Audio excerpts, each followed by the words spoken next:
6 ژانویه 2022 یه چرخی توی اینستاگرام میزدم، توی اکسپلورر یه ویدیو پخش شد که انسان حتمی الخطاست، یعنی حتما اشتباه میکنه.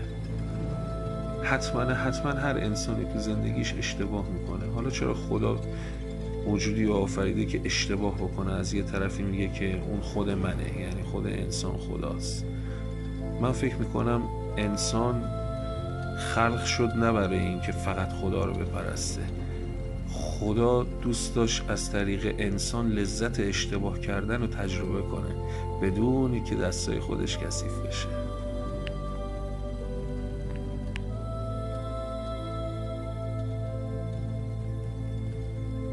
گناه زایده لذت و لذت زایده گناه. زینه که بعضی از اینها.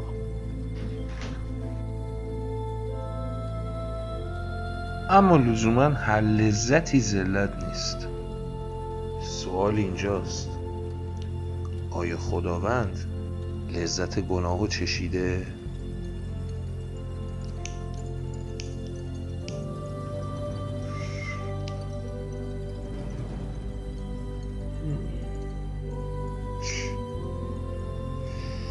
اگر چشیده که گناهکار مثل من و تو، اگر نچشیده که غافل و صفت قادر بودن الهی زیر سوال میره. درست مثل همون سوال بچگی ها که آیا خدا میتونه یه سنگی رو خلق کنه که خودش نتونه بلندش کنه؟ میتونه. عجب بابا، عجب. چجوری نمیتونه کاری رو انجام بده که مخلوقات خودش میتونه؟ اینجا یه چیزی جور در نمیاد. شاید دلیل خلقت انسان میتونسته این باشه که خدا با دستای تمیز میخواسته لذت گناه رو تجربه کنه. اینجا ما از هم یاد میگیریم که اول هر چیزی رو تا الان شنیدیم فراموش کنیم، بعد با هم میریم تا عمق سوراخ خرگوش رو ببینیم. اگه مثل شرلوک هولمز نمیتونی ذره بین دستت بگیری، همین الان بگم وقتتو تلف داری میکنی. چون برای درک جان کلام این اسلاید شو هیچستان ما باید از هر ثانیه اسکرین شات بگیری. تازه بعد باید روش زوم کنی، بعد مثل همون آقای هولمز گوش میکنی واتسون، واقعیت رو از دل حقیقت استنتاج کنی.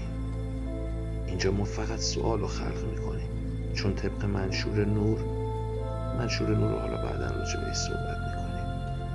اعتقاد داریم سوال متوسط از جواب ضعیف بسیار بسیار بسیار موجه تره. راستی اگه من با یه گوشی موبایل تونستم، تو هم میتونی. صدای خوشی باشی از نغمه های آهنگساز جهان هستی، یا سکوتی محترم اما سرشار از ناگفته ها. اینجا ما لایک و فالوور گدایی نمی کنیم. به احترام تو که منی، چون همیشه تو بهتر میدونی چی کار کنی. همه دنیا دیده. آدم آهنیه 88 48